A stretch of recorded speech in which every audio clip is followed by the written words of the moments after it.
The envelope slid across the desk like a tiny, deliberate surrender. It thunked against the lacquered wood and lay there, pale and unadorned, as if whoever had pushed it had expected the table to swallow it whole. Around it, the office glittered with other people's light, a brass nameplate, a marble sculpture that had nothing to do with either of them, a glass of untouched champagne from a board meeting she had organized and cleaned up after. Ning Ning watched the envelope settle and felt for a single strange second the world tilt as if the building itself had shifted its center of gravity. She had written those 3 words, the entire civil, controlled epidemic of her intention, on the back of company stationery. I resign, effective immediately. For 3 years she'd been the invisible seam of this company, holding hems together, knotting broken threads so they wouldn't fray in public. She had worn his timetable like a second skin. Dawn arrive, brew the exact cup of coffee he preferred, call his mother on her birthday, and refer to his childhood nickname in a voice practiced to sound fond but deferential. She had learned the cadence of his moods and the particular way he folded her anger into silence. She had learned how to be small in rooms made for giants so that giants could appear graceful. And when things went well, when a product launch exceeded forecasts, when a charity gala exceeded its target, he stood on stage and took the light, while she shuffled the papers, smiled at the right moments, vanished into applause like a light bulb unscrewed. She had not been given a title that mattered. Her card read executive assistant, and the world treated the title as a low-visibility permission. Interns took her cues, middle managers assumed her job was to keep the CEO human, clients assumed she was hired to make him seem less sharp. There were, of course, moments of small, almost ineffable tenderness, the way he once caught her hand on a staircase when her shoe broke, the single time he acknowledged that a strategy memo had been hers. But those were gestures in passing, not promises. They fit into the shape of her life the way small shells fit into a jar, pretty to look at, not the thing the jar was meant to hold. Her resignation had not been dramatic on paper. The drama was in the room. The slight flaring of Mrs. Fu's eyes when Ning Ning signed, the way Su Jinhee smiled sharpened into something congratulatory for a rival she intended to bite. The drama was in the stilled, ridiculous theater of people who had never seen a servant quit, because that wasn't supposed to happen. Servants left only when life forced their hands. Illness, marriage, scandal. Quitting by will was a language they had not meant to teach her. 3 years. In her head, the years unfolded like a home movie, scratched and vivid. The first day she'd been hired, young and fierce, with a degree that had translated poorly into the job market. Her mother crying in the alley outside the lobby because Ning Ning had taken a position beneath her qualifications in the hope of something greater. The way she learned to sing the CEO's canned lines back to him so he would never question them. How she fixed his calendar. How she smoothed his speeches with the ink of someone who wanted nothing more than to be quiet and useful. The humiliation that finally broke her was less theatrical than mean. It happened at a product unveiling, a glossy event where investors were invited to taste the future of the company, and the lights made everyone younger. Oil portraits of previous Fu patriarchs watched from the walls like stern gods. Ning Ning had spent the previous week preparing a report, an exhaustive mapping of a supply chain risk no one had expected would matter, a tiny vulnerability 2 interns had missed. When the CEO took the stage to announce a partnership with a major distributor, he briefly, almost offhandedly, remarked that someone in operations had called his attention to a potential weakness, then turned to Su Jinhee, a woman more practiced in the art of smiling like victory, and said with an easy charm, "Fortunately, Su Jinhee's team caught the issue. They've been indispensable." It was true, in a way. Su Jinhee's team had noticed the symptom. Ning Ning had written the diagnosis and rewritten the solution. She had sat up nights drafting contingency clauses and had called veteran vendors she knew would answer her at odd hours because their old loyalty lay with less sentimental things, the clarity of a ledger, the certainty of a signed contract. She had handed him the map to avoid disaster. He had taken the stage and handed credit to a prettier face. She had stood in the back, a silhouette among applauding executives, and felt each clap like a nail. Later that night, when the party dissolved into private rooms and softer lighting, someone from the board, a man whose smile smelled of his yacht, told her, loudly enough to be heard, "You know your place." Laughter swelled. Someone else raised a glass. Ning Ning felt the warm wine of humiliation at the back of her throat and swallowed it down. For 3 years she'd learned that oxygen left for giants. She learned how to breathe the smaller air. The resignation had been a small, private rebellion. She had written it that morning, after an hour curled at the end of her bed, reading a legal primer on intellectual property, because she had decided she would not let other people paddle her boat and pretend they had done the navigating. She folded the paper with fingers that did not shake, and walked, as if on a stage, up the broad, polished stairs to his office. She could have slid the letter beneath his door, but she wanted him to see the quietness of her exit. She wanted the moment to be visible. He, of course, had been in the middle of correcting a speech. He looked up, bored and immaculate, and accepted the envelope with the practiced indifference he'd worn in the office for a suit made by someone else. He opened it, ran his thumb across the ink, and put it aside as if documents were dust. He asked her, without looking up, what her reasons were. She told him. He smiled in the way people smile when a problem is not theirs to solve. He said, "You should think about the brand damage leaving now could do to your resume." She placed her hand on the back of a chair and felt the wood under her palm. "I have thought," she said, "for 3 years." He made a sound that might have been interest. 3 years does not teach you how to build a company, he said. It teaches you how to manage the trivialities. You could come back. I could find you a position that... She imagined the future he offered. A better title, a role that might sound rounded to the ears of other people but would still play out as the same choreography, fetching him from crises, saving him from missteps, and receiving only the crumbs of appreciation. She had rehearsed the speech he made to himself. She had known for years which sentences would make him offer a sort of conditional kindness. Today, they sounded like old music. "Thank you," she said, and left. The lobby felt colder than it did in the surveillance of people who lived in that building. Elevators reflected her face like a distant stranger. Outside, the city continued. A man in a suit hurried on a call. A woman walking a dog whispered into her phone. A taxi hissed and drove on. She expected someone to call her back within the hour, to counteroffer, to shame her into returning.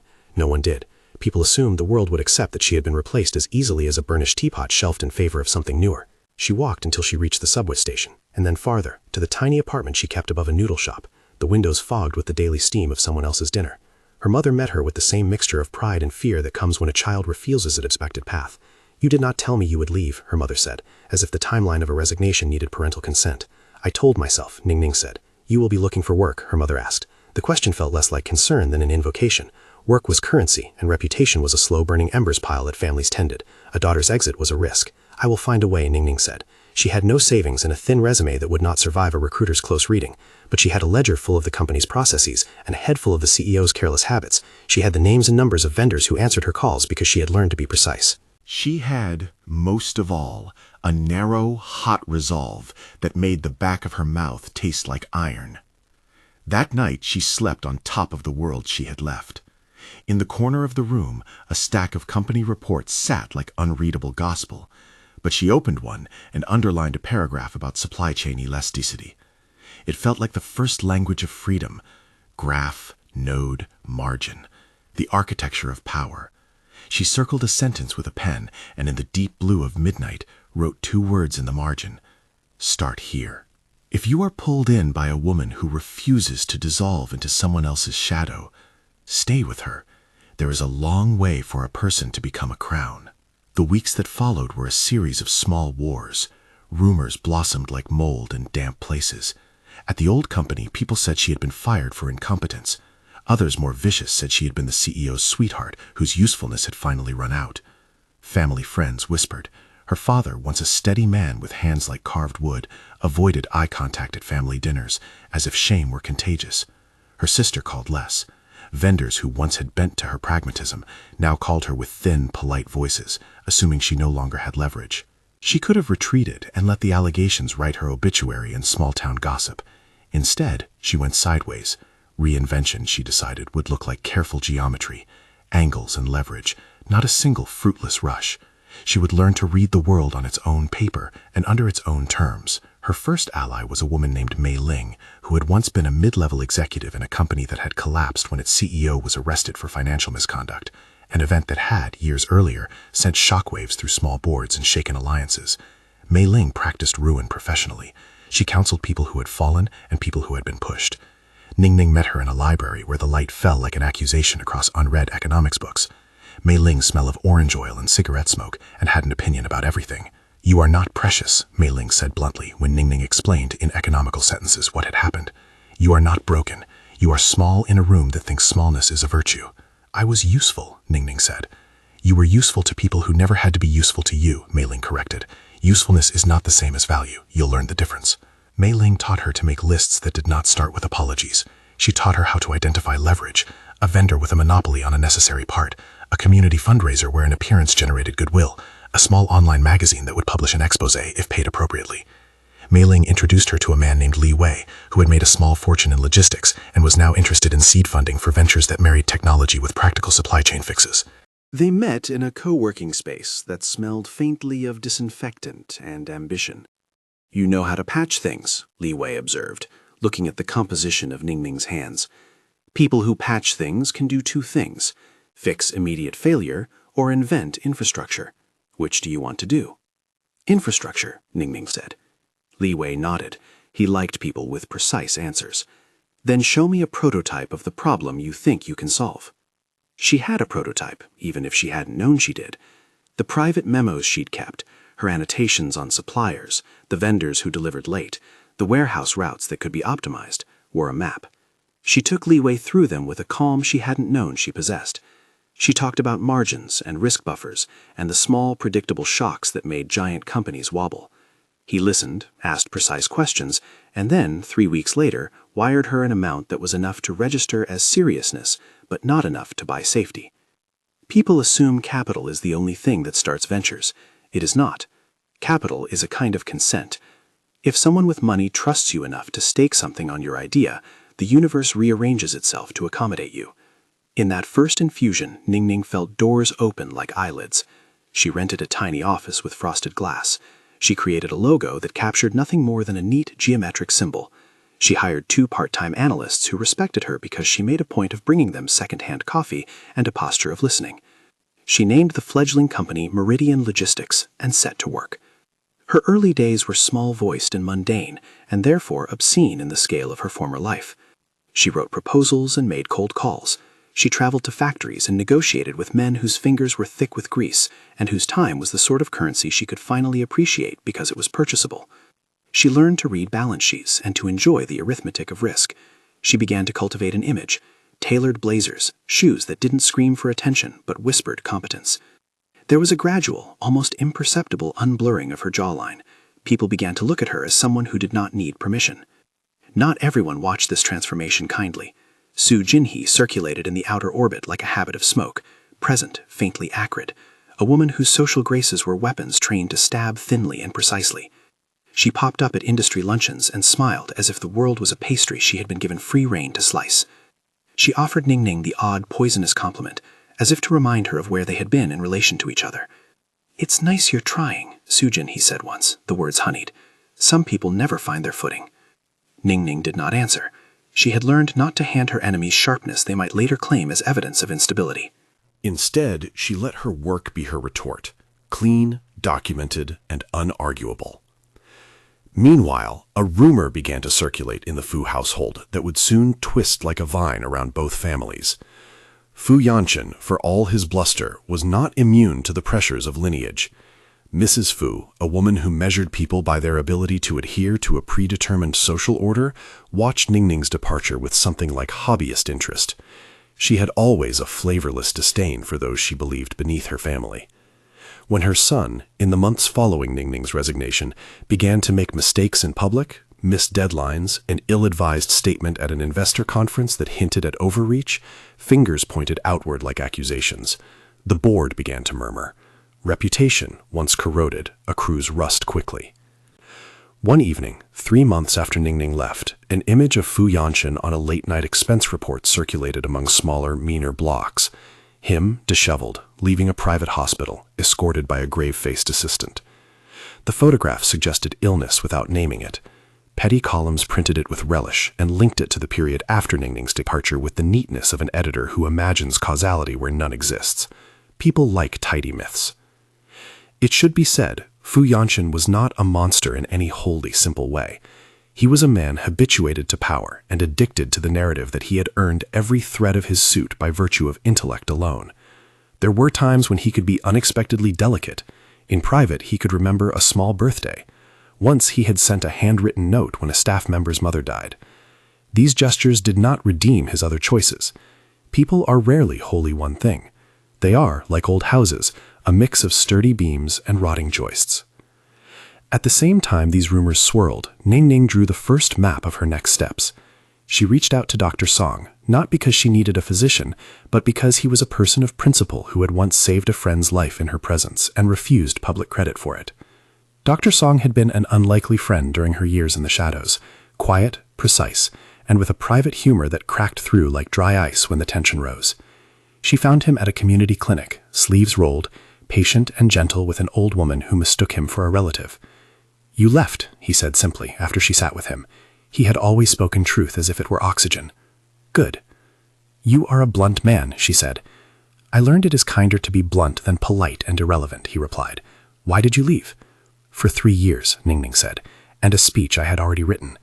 He gave her a look that mixed sympathy and something else, calculated, almost hungry. "Do not let a man's thankless habit be the measure of your ambition," he said. "You are allowed to be more than the corners of his world." His practical help was small. He allowed her use of a consulting room as a meeting space when she needed to speak privately with vendors. He introduced her to a patient who ran a small but influential shipping consortium. He offered an offhand legalese about consent when she mentioned the rumors of the CEO's recent hospital appearance. He said, "Be careful. People love to weaponize health." Ning Ning kept careful notes. She documented everything, from call logs to petty slights. She made a list labeled reasons and another labeled options. She learned that this was the layout of power in miniature. Reasons explained the past. Options charted the future. Her profile began to bloom in slow strategic bursts. She invested, first minimally, in a company of drone-enabled inventory audits, then in a green packaging startup that promised to lower costs for mid-tier distributors. Each small investment was a test and a lesson. She learned the language of term sheets and the joy of seeing a spreadsheet near vertical with potential. She found a lawyer, a woman named Hannah, who admired diligence and treated contracts like poems, precise, purposeful, and capable of changing someone's life when read the right way. As Ning Ning rose, modestly, diligently, old acquaintances misread her as eccentric or lucky. She discovered that modest success had a sound. It hummed like a well-tuned refrigerator, steady and unassuming. A small article in a regional business journal called her the logistics wonderkind quietly making waves, and the title felt absurd and magnificent at the same time. People start to look different at you when you show enough consistency to be believed. But reinvention required more than money and logos. It required narrative. Ning Ning needed public evidence that she existed on her own terms. She organized a charity drive for night shift factory workers, a cause that aligned with her expertise and allowed her face a public platform without the vulgarity of a sponsorship that screamed self-interest. She presided over the opening of a community food distribution center and, against her own habit of dodging cameras, accepted an interview. She spoke in plain sentences about supply chains and dignity. Her words were not slick, they were honest. The camera favored her in a way industry cameras do when they sense authenticity. Her picture appeared next to a headline, "Ning Ning leads initiative for workers' well-being." The world watched, briefly. The Fu columns, which spent their strength narrating the CEO's missteps, began to mellow for a moment. Mrs. Fu, who kept the household's public image with the iron of a woman who had learned image as survival, watched Ning Ning's name and felt a sting. Her son had not yet learned the difference between culpability and dependence. He had never had to answer for the small people who made him possible. When he missed deadlines and the company's margins thinned, the narrative around him frayed. Board members whispered. The rumor mill, inevitable around concentrated wealth, began to churn with a new, nastier note. That Ning Ning, once a servant, now took the stage and threatened to show the cracks behind the throne. No one yet imagined the depth to which those cracks would widen. Ning Ning, for her part, kept carefully away from the small, desperate triumph of revenge. She used her intelligence like a scalpel, precise and sometimes cold, not like a hammer. She did not want to destroy him for pleasure. She wanted something quieter and more radical. Autonomy. On a gray afternoon when the city smelled of rain, Ning Ning sat at a small round table in a cafe that serviced the neighborhood of startups. She felt like a woman in a new suit, learning how to carry herself without apology. A young man at the next table reverently photographed his cappuccino, his lips forming a private prayer. She laughed because the triviality warmed her. Her phone buzzed. The screen showed a number she recognized. Her hands went still for a fraction of a second. It was Fu Yanchin. The call came with no preamble. "Ning Ning," he said, voice bifurcated between corporate hauteur and something raw. "We need to talk." She closed her eyes and breathed in the smell of roasted beans. The person on the other end of a line is a ghost until you give them shape. For 3 years he had been part of her architecture. Now, in a single, breathless beat, the shape of that architecture reasserted itself in her phone. "What about?" she asked, carefully. He hesitated. "There's a problem with the factory in Hangzhou. A shipment was contaminated. It's a risk to the whole line. And Mrs. Fu is—" He stopped, and the word thinned. "She thinks you could help with the supplier relations." She was not naive. She knew this was leverage. It was a weak, public thing, a recall, a scandal manageable with the right public relations, a quick and quiet scapegoat if she agreed to help. She had a picture forming in her head of him in a quiet office begging for her expert assistance with the same accessibility he had once refused. She felt a small, private pleasure at the irony. "I'm not interested in being your chief problem fixer," she said. There was static on the other end, and then a sound like someone who'd just been reminded that consequences had names. This is not about that. We need your expertise, for the company, for the employees, for the record." For the record. She tasted the phrase even as she said it. For the record had always been a phrase meant to sanitize truth into palatable lies. "You left," he said finally, as if offering a reason and a plea wrapped into one. "But you know how this works." She let the pause stretch. In the pause, she could hear the hum of her own life. 2 analysts working late in an office she rented, a lawyer who had sent a contract, vendors who would answer her if she called. In the same pause, she could also imagine a different life, stepping back into the building that had served as both an arena and a prison. She could see herself refilling his teacup and returning to invisible labor. "I can consult," she said at last. The word tasted like a test. He exhaled. "Thank you. That's all I ask." The call ended without flourish. Ning Ning folded the phone and looked at the steam rising from her cup. She had not promised them anything beyond the specific terms she had already set in her head, but the fact that he had called at all marked something. It meant her name still had gravitational pull. It meant her absence had lodged somewhere, like a splinter in old wood.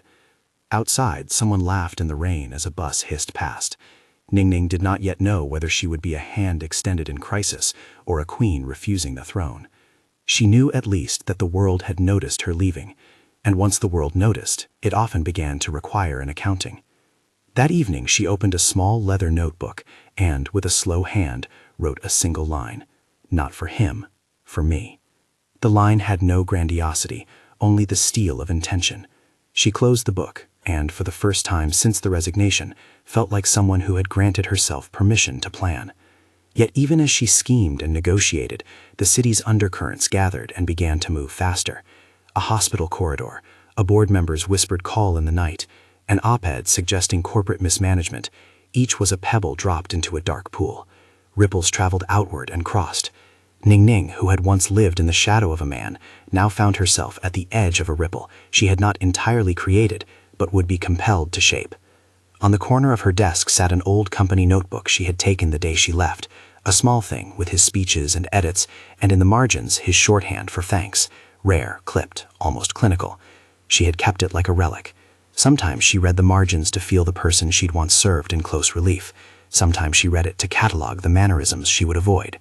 Tonight, fingers running along the spine, she found folded inside between 2 office memos, a single page, an unsent draft of an internal memorandum that framed the company's values in terms that suited him: efficiency, decisiveness, control. Someone had written a line in the margin, in handwriting that was not his. "We forget that people are architecture too." Ning Ning traced the ink with her nail. It was not an answer. It was a question. And it was the sort of question a person asks when they realize the foundation of a house is made of people who have been taught to be silent. She did not yet know what the future held. She had, in the space between leaving and building, become the kind of person who could choose rather than be chosen. She had not yet become a queen. The crown had not been made. But the first stones of its foundation were being laid with other people's consent and her own sweat. Outside, in the distance, the Fu building shone like an inverted star, bright, aloof, and oddly fragile under its polish. Ning Ning turned off the light and, in the dark, wrote a list of things she would not do. Return for pity, accept a title without change. Let herself be the hand that simply made someone else comfortable. She wrote another list of things she would accept: equity, a seat at a table where her voice mattered, restitution for the mistakes that had cost people their livelihood. She slept and dreamed of inked hands and paper crowns, of a stage where she could choose her costume. In the morning, she woke with the small, metallic taste of decisions made. The first day of her new company felt like walking into a room that had been remodeled while she slept. And somewhere in the center of the city, in an office that still wore his name in gold letters, a man who had been taught that absolution was bought rather than earned, pressed his palms to the cool marble of his desk and looked at nothing at all. He had made choices that had led him here. He had been unaware that one person could slip a lever and change the slope of his life. He had been used to having invisible hands tidy his consequences. For the first time in a while, consequences did not seem tidy at all. Fu Yanqin pressed his palms to the cool marble until the faint lines of his fingerprints printed themselves like a confession. In the silence that followed, the office's glass walls reflected a man whose edges had started to blur. He had moved through his life with a kind of practiced certainty, an economy of gestures that pretended to erase consequence. Now consequence answered him back in a language he had never learned to parse. Newsrooms liked lists, and the list that ran that morning in every inbox that mattered read, delayed shipments, contaminated batch, recall recommended, stock sliding. Beneath the headlines, the footnotes stitched a narrative that the public was always willing to accept, mismanagement at the top. Analysts wrote about executive drift. The board convened an emergency meeting in a room that smelled faintly of old leather and new panic. Mrs. Fu's calls were rapid, each sentence clipped and precise. Su Jinhee sent messages laced with thinly concealed triumph. And one of the board members, an unctuous man who had once smiled at Ning Ning's back as if a servant's smallness amused him, began a private tally of who would profit if Fu's position weakened. He had always assumed, perhaps arrogantly, that consequences would rearrange themselves into forms he could tidy. He had assumed people were replaceable, that the scaffolding of his life was made of people who understood their role. The first thing he learned in the weeks after Ning Ning left was the simple fact of dependence. There are hands that keep empires standing that never make a single speech. The second thing he learned was that the world notices only when the hands stop. Meanwhile, Ning Ning's life gathered momentum in the precise, unromantic way real changes do, with ledgers and meetings and the slow accretion of proof.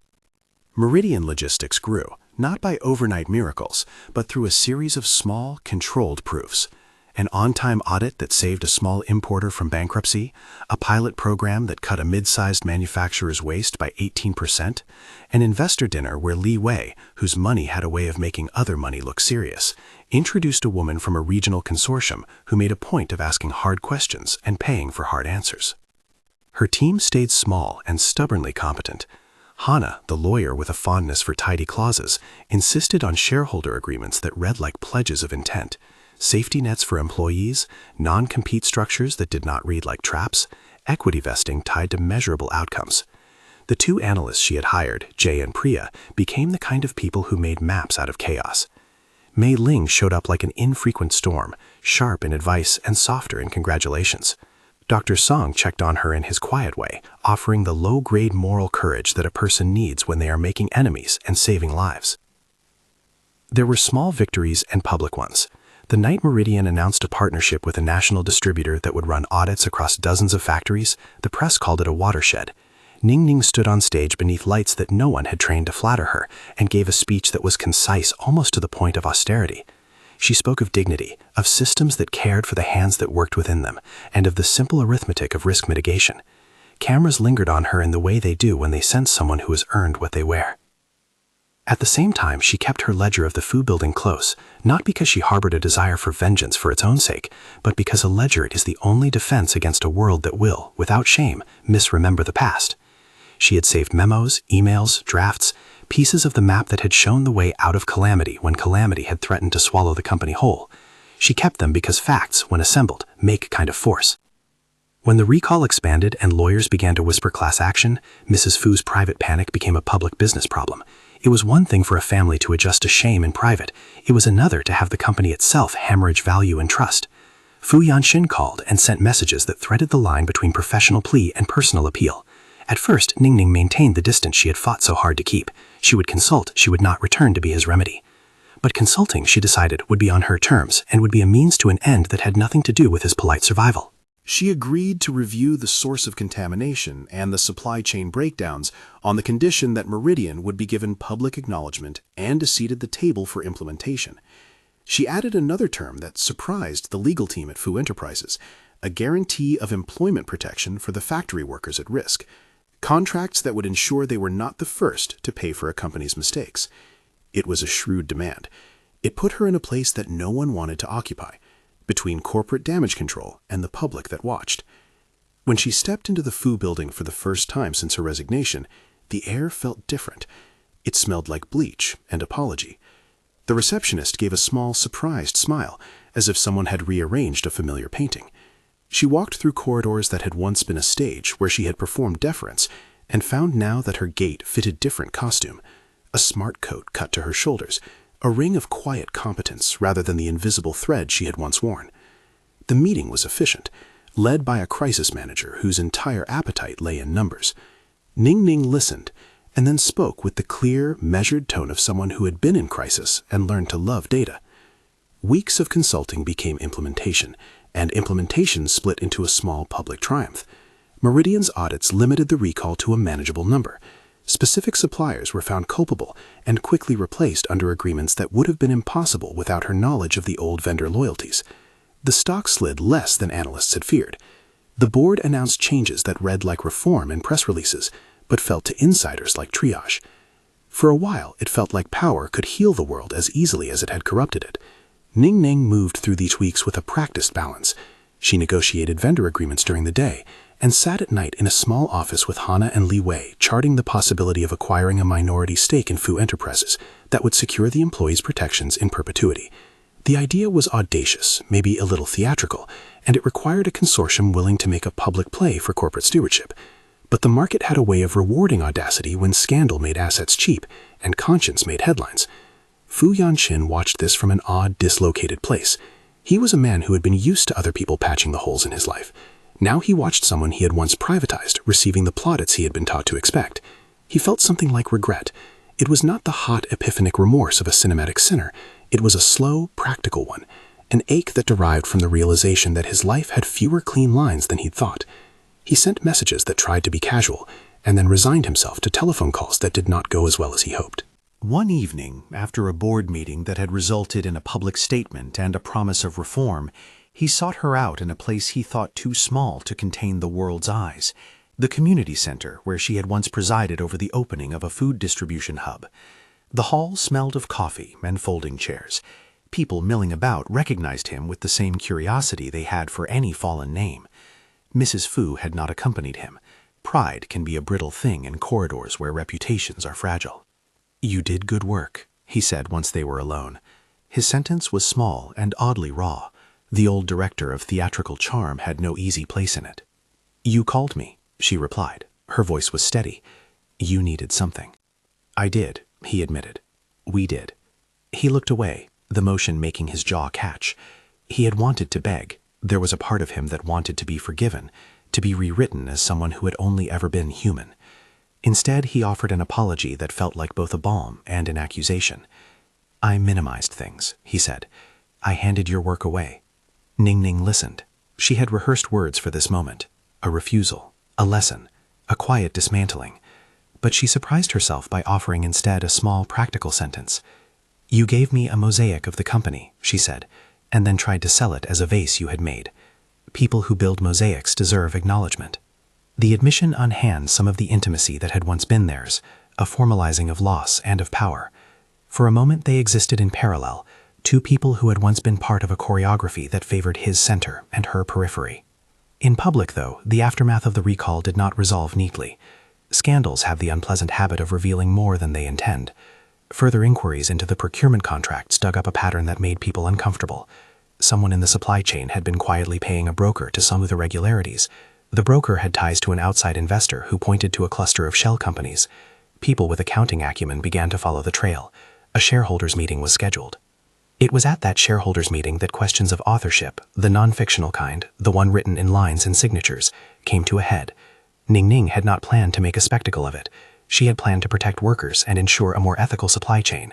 But the chance to demand public credit for work she had done, work that had quietly saved the company from catastrophe, was a leverage point she could not ignore. She arrived not as a supplicant but as a stakeholder. Meridian's investments had returned, and Leeway's consortium had the patience of people who knew how to wait for value. On the morning of the meeting, the corporate auditorium hummed with people whose faces translated into position and interest. Long-standing shareholders in the front rows, journalists who smelled a public story in the back, and a scattering of employees who came because someone had offered them a bus and the promise of a voice.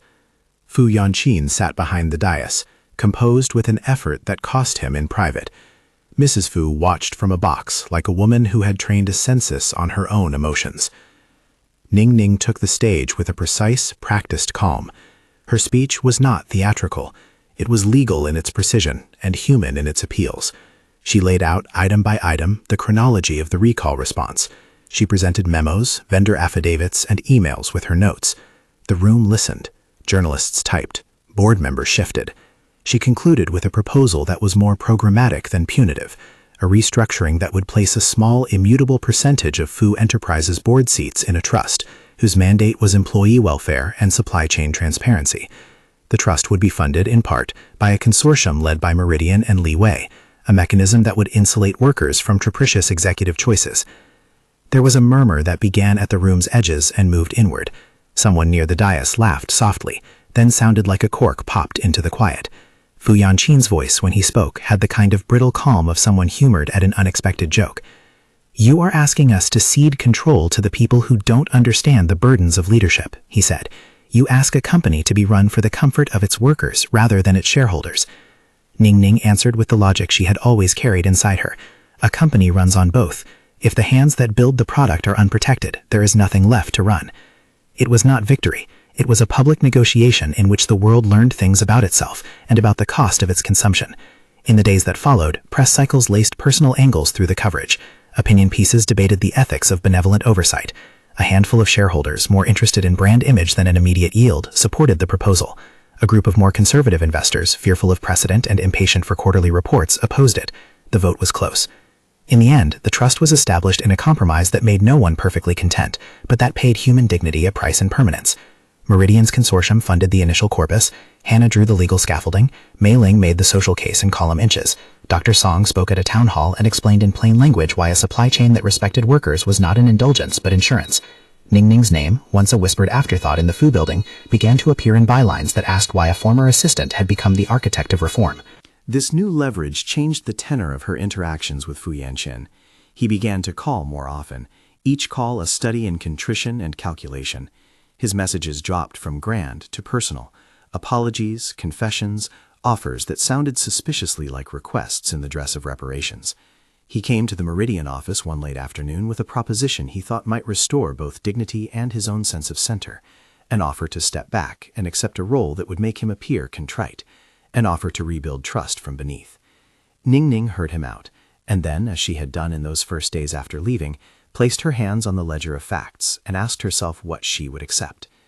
She had been tempted earlier by small and satisfying retaliations, private humiliations, contracts that might have bankrupted him, public revelations designed to reduce him to the small man he had been when he unmoored her contributions. But the cost of spite, she understood, was heavy. It would crush workers, ruin vendors who owed nothing to his arrogance, and feed a cycle of revenge she did not wish to perpetuate. Her ambition was not built on ruin. It was founded in the idea of something new. The opportunity for something new arrived less like an epiphany than like a precise opening.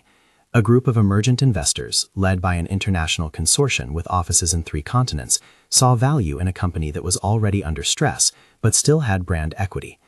They proposed a capital injection in exchange for governance reforms, a plan that would stabilize the company but potentially dilute the Fu family's control. It was a delicate lever. For the Fu family, loss of control would be a humiliation almost as raw as public scandal. For the market, it could be an opportunity to refabricate an organization more ethically oriented. Ning Ning saw that the capital could be used to entrench the trust she had helped design. It could also be a vehicle through which she and her consortium could secure a minority share, leading to a permanent seat at the board.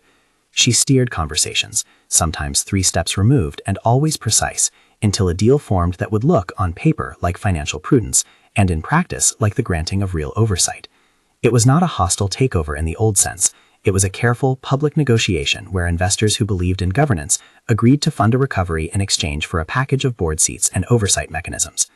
When the deal closed, Meridian's consortium had not taken control of Fu Enterprises, but they had taken enough to ensure that the reforms they had negotiated would not be ephemeral. There was a line in the signed documents, small, legal, and utterly consequential, that read, "A representative of Meridian shall hold the third seat on the Audit and Ethics Committee." Ning Ning, who had never sought to own someone else's name, found herself in a position to help govern the company whose corridors had once been her prison.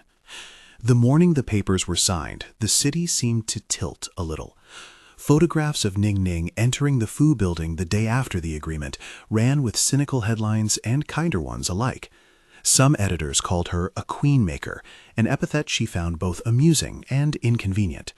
She had, through strategy and stubbornness, created an infrastructure that would protect people and that would also bear witness to the truth of her contributions. For the first time in many years, she could sign a paper and know that the ink might mean more than only the shifting of profit margins. Fu Yanqin watched the signing from a place that was both private and public, a conference room lined with faces that evaluated him like a man in crosshairs. He sent a message that said, in a way that had the bluntness of an old brand, "You did it." He meant it as both compliment and concession. Ning Ning read it and felt a thin warmth that was not quite forgiveness and not quite pleasure. It was the sense of having been recognized on her own terms. Even as the corporate landscape settled into an uneasy truce, life maintained its private furrows. Su Jinhee, who had watched Ning Ning's ascent with a mixture of irritation and recalibrated admiration, began to shift strategies. She wanted her own seat at the new table and was not above forming alliances that would secure favor. She courted board members with small gifts and public displays of philanthropy. She attempted to knit a public narrative that recast her as a woman who had always been the company's loyalist. It was a theater of reinvention that Ning Ning watched with something like wry interest. They were both women who had learned to perform in a world that rewarded script and style, but they had chosen different plays. Then came a crisis that had nothing to do with boards and everything to do with blood. Mrs. Fu, a woman whose image had been strictness and calculation, suffered a sudden stroke. The news arrived like a blown glass ornament. It was luxurious and irreparably broken. Hospitals have bright corridors that turn private troubles into public fact. The Fu household's panic was a private storm contained within a family that had once presented itself as seamless. Mrs. Fu lay in a bed with machines humming, and the kind of clarity that comes in the presence of mortality made the family pause. Medical truth is not the same as narrative convenience. The doctors were careful and precise. They spoke of the stroke's severity and of the long road ahead. Rehabilitation, therapy, a risk of lasting impairment. There was no miracle available, only the very human work of recovery. Ning Ning, who had always been more practical than pious, offered what support she could, not as a step to power, but as a gesture that recognized the complexity of human life. She visited the hospital as a friend of the family who had been present in both the Fu household's marginal kindnesses and its cold exclusions.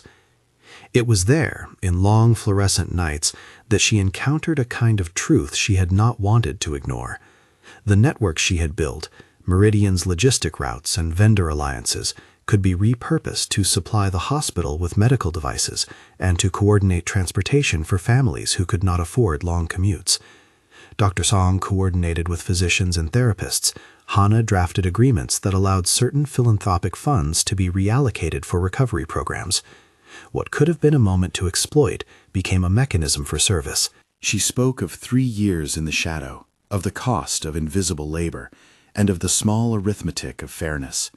She spoke plainly about what had been paved over and what could be rebuilt. Cameras recorded. People applauded. Afterwards, as the lights dimmed and the room took on the soft blur of after-party, she moved among the clusters of people who wanted either to be seen with her or to reframe their own pasts. He was there. Fu Yanqin had arrived late, looking like a man who had rehearsed casualness, but whose posture announced the effort. He had watched her from across the room, from behind a hedge of people whose small talk had shifted to regard. When the ceremony ended and the crowd thinned into small groups of conversation, he found her near a balcony where the city lights glittered like distant promises. "Ning Ning," he said, his voice strangely unadorned when they were alone. "Congratulations." "Thank you," she said. She had learned in 3 years, then in 3 more of careful building, how to accept praise without giving her heart away. Her eyes took in the curve of the skyline. The air smelled faintly of the night's perfume and the sea. He hesitated, and then, in a way that was half confession and half plea, he said words he had not allowed himself before. I was a coward. I took things because I did not know the cost. I thought saving face was the same as saving people. I see now that I was wrong. I would like to come back. He did not say come back as in return to the old choreography. He said come back as if to reclaim a presence that meant him as much as it did the company. But his meaning was ambiguous. He had the old instinct to fold power into his center. She had no interest in returning to his orbit. Instead of an immediate answer, she offered him a question that was, in its way, the only honest thing to say. What do you mean when you say that? He lowered his eyes, and for once there was humility there without performance. I mean, I want to be better. I need guidance. It was a profoundly human plea. The room around them might have been full of shards of their lives, but the request itself was small and frank. He wanted help, and for a man taught to ask for nothing publicly, that was an admission with teeth. Ning Ning considered the possibilities and the costs. There were small private satisfactions in the idea of making him start from a place of structural humility. There were larger, more dangerous temptations to reduce him to the sum of his past cruelties. She had learned that holding absolute power corrodes anyone. She had also learned that mercy, when poorly given, can become complicity. She decided on neither indulgence nor annihilation. Instead, she offered terms that recognized the limits of both. She would not return to be his fixer or his shadow. She would, however, act as an advisor for a limited period, and only in a role that would be public and accountable. She wrote the terms, and Hannah drew them into legal form. Public apology on the record, enrollment in an executive coaching program with an independent ethics committee, a probationary role defined by measurable outcomes and public reporting. If he accepted, he would step into a different kind of life, one where mistakes could be acknowledged and repentance could be measured in action. He accepted. Not all confessions are dramatic. Many are bureaucratic. He signed the agreement that would be posted in corporate filings, and for a while the world liked the story, a fallen CEO seeking redemption, held to account by the woman he had once marginalized. The narrative pleased columnists and made for a neat human interest arc. But Ning Ning had done more than craft a public narrative. She had secured mechanisms that made it harder for the old patterns to repeat. And yet, underneath all of this, something older and stranger stirred. The meta-thread of being written, the sense that lives can be composed by the hands of someone else. It had been a faint motif in her life, the way people wrote her into their stories as a side character, the whole of her compressed into sentences. Once, in late nights of solitude, she had fantasized of a hand that would release her from those sentences. She found that fantasy take a material form in a small leather-bound notebook that surfaced among papers she had acquired, an object that, at first glance, looked like a prop, a script full of stage directions and neat outlines. The handwriting in the margins read like notes from a playwright, an outside voice that always knew when to cue her silence. For a moment she laughed, a small, incredulous sound that had more of pity than delight. The script was an artifact, a device someone had once used either to imagine or to mock her. It could have been an ironic gift from an old colleague, or an escaped prop from a story someone had told. Ning Ning kept it not out of superstition, but as a metaphor. She read the notes carefully and found some that stitched too closely to remembered moments, sentences that smoothed over agency and replaced her choices with inevitability. The presence of the script made her aware again of the thinness of the line between being an author and being an instrument. One night when the city had slipped into deep blue and the world felt like a theater between shows, she carried the notebook out to her rooftop. The wind smelled of distant sea and the exhaust of taxis. She watched the lights etch the horizon, and with a small match, an emblem, not a ritual, she burned the pages. She did not set her life on fire, she simply reduced the script to ash. The gesture was private and theatrical in the way small revolutions often are, symbolic but resolute. When the ash puffed into the night, she felt something release, not the metaphysical burden of fate, but the cultural weight of being told who to be. The city, indifferent as ever, continued to breathe. And still, consequences kept arriving, stubborn as tide. A former supplier tried to sue for libel. A cabal of investors worried about precedent and grumbled in private rooms. Su Jinhee, recalibrating her image, started a petition concerning increasing board fees and subtle recalculations of influence. Public debate pulled at threads of the changes Ning Ning had helped enact. Power invites counterpower. Reform invites rearguard action. The crisis that finally called for the most absolute form of choice came in a way that felt both intimate and oddly public. A sudden collapse in the market triggered by a rumor of foreign investment clawing control, a coordinated sell-off that smelled like opportunism. The stock took a nosedive in a day, and the boardroom found itself in a place where immediate, decisive moves were necessary.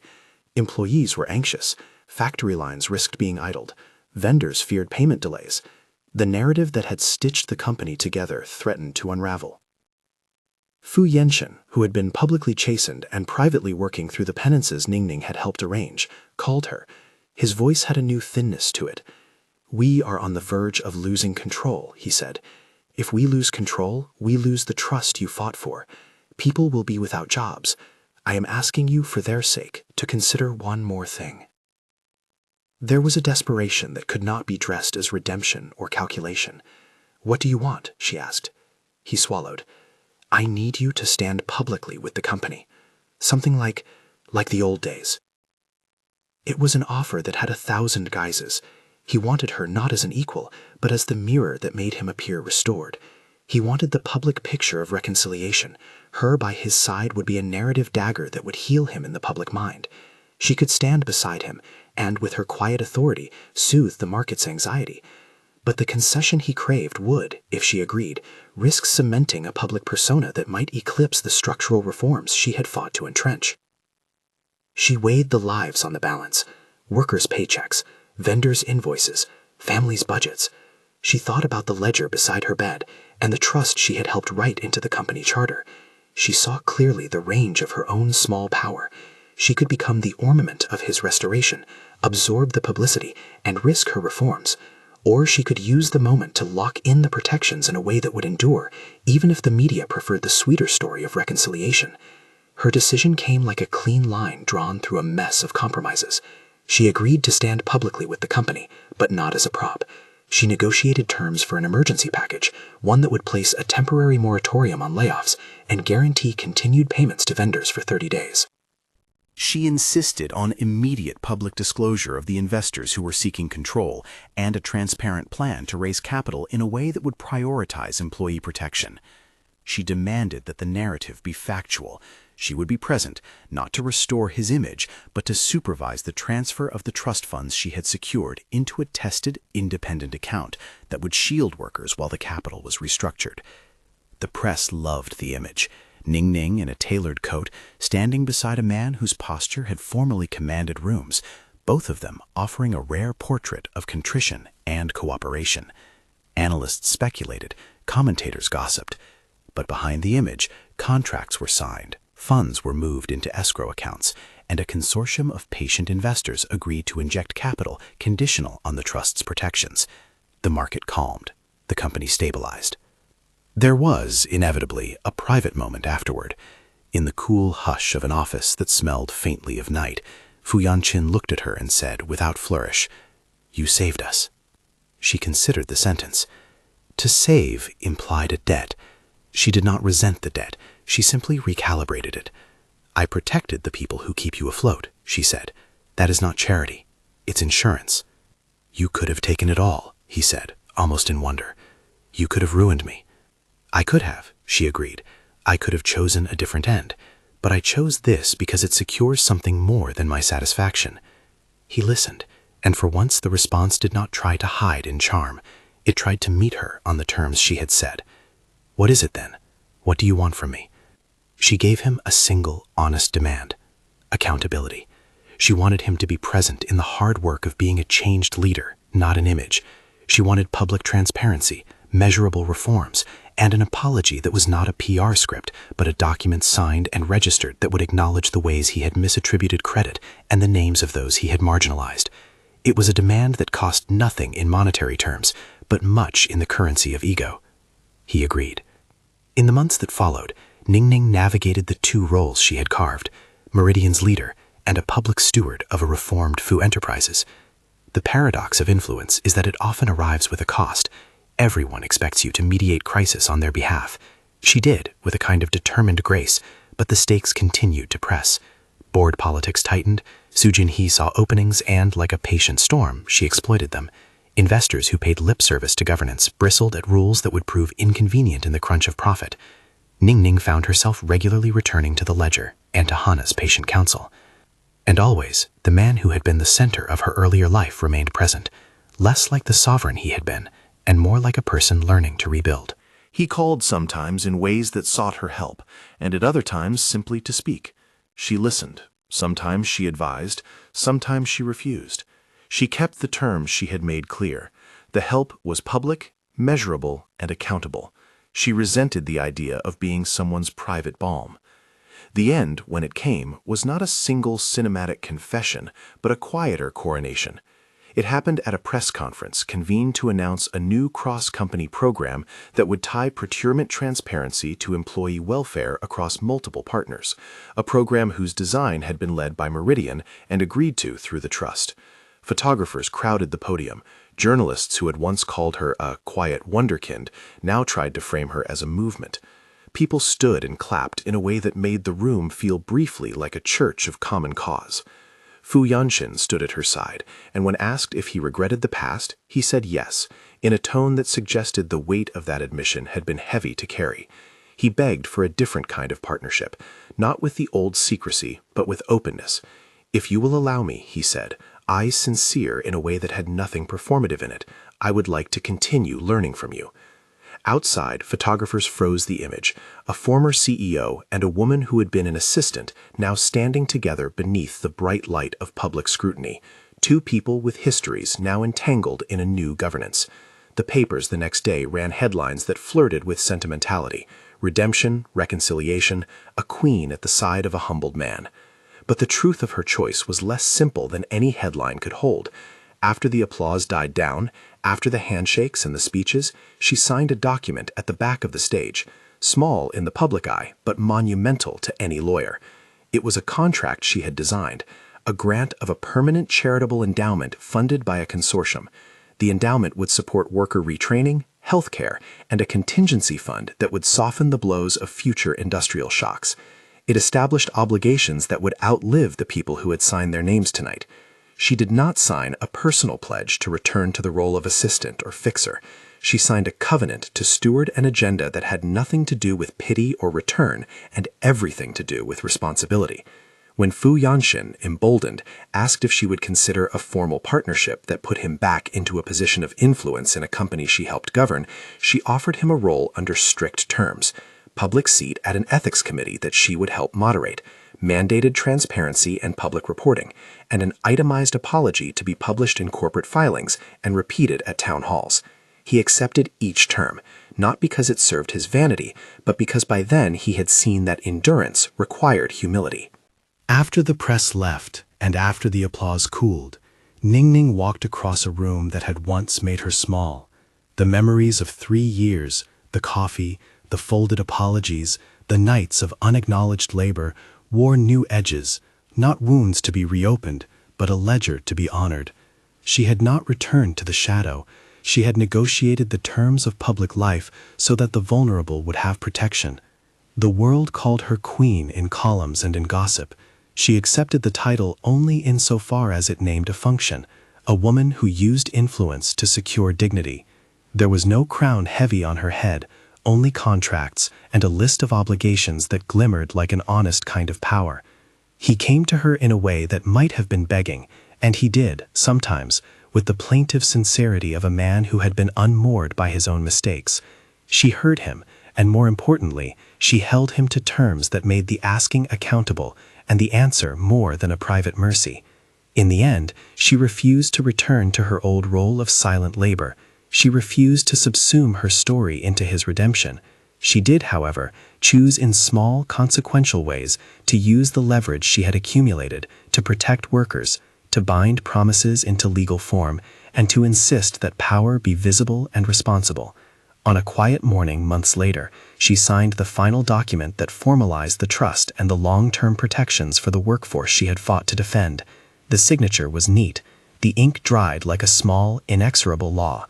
She kept a copy of the first resignation letter in a drawer, not as a talisman of pain, but as a reminder of how hard it was to refuse being written into someone else's narrative. When he asked, once more, and without theater, whether she would come back, she smiled in the private way she offered only to herself.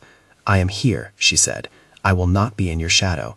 He nodded, and there was a clarity in his response that belonged not to the old era of easy command, but to the new era of earned authority. He would remain connected to the company they both served in different ways. He would be subject to the rules he had once evaded. She had become queen in the only sense that mattered, by creating a realm where people, workers, vendors, and small communities had protections and a voice. Her crown was not a diadem, but a ledger full of covenants. Her court was a committee that met to review the welfare of the people, whose labor made enterprise possible. Her scepter was a legal document that could not be tossed aside by the impulses of a single will. The final image, like the opening envelope that started everything, was quiet and precise. Instead of a resignation sliding across lacquered wood, the camera could have lingered on a document she signed, a charter penned not to be the instrument of an individual's vanity, but to be a binding promise. The light in the room was softer now, warm without being theatrical. She placed the signed papers into a folder that sat beside the first resignation letter, a sequence of 2 acts that traced migration from invisibility to stewardship. When he begged for her back, he did, in the small and large ways. She listened. She determined terms. She refused to be erased into service. She set the conditions that would guarantee the dignity of others. In doing so, she affirmed that the truest crown is not one another people bestow upon you. It is the one you construct out of terms and protections and the tiny daily acts that make life livable. Outside, the city moved in its indifferent orbit, the traffic, the mornings, the small anonymous joys.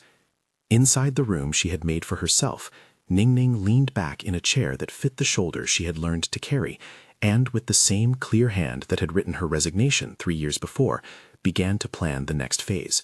Programs for worker education, a regional fund for supplier compliance, an initiative with Dr. Song to place occupational clinics near factories.